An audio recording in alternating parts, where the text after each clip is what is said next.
place has been number one on my travel bucket list for over a decade.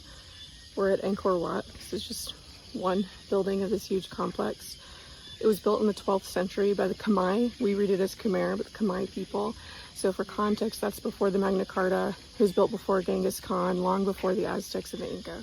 They used 10 million tons of stones, 87 million individual stones. It was brought from far away. It's mostly sandstone. It was brought by river on elephants. They used bamboo to roll, and they used people to carry and build. This was originally a Hindu temple. It was a whole Hindu complex. So it was surrounded by water by a moat, not for protection, but because the Hindus believed that the world of the gods was surrounded by an ocean.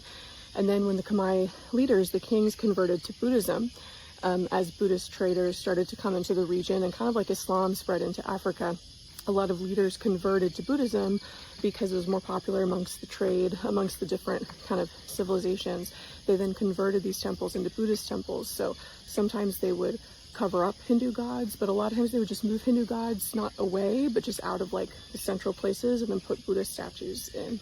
Now it's a really cool example of syncretism, right? It's like almost a Hindu-Buddhist temple complex. It's a mix of both. So the Angkor Wat complex wasn't really a place for living. Like the king didn't live here. The king lived in apparently like a wooden palace a little ways away. I mean, Angkor in general was the ancient capital of the Khmer Empire. Actually, in terms of size, in terms of land and like square footage, it's the largest city in world history, all the way up until like industrialized London. But so this complex, it's sort of like Machu Picchu. It was meant for religious worship, teaching. This was a library behind me to come and learn, but it wasn't a place where people permanently lived. It wasn't like the capital city.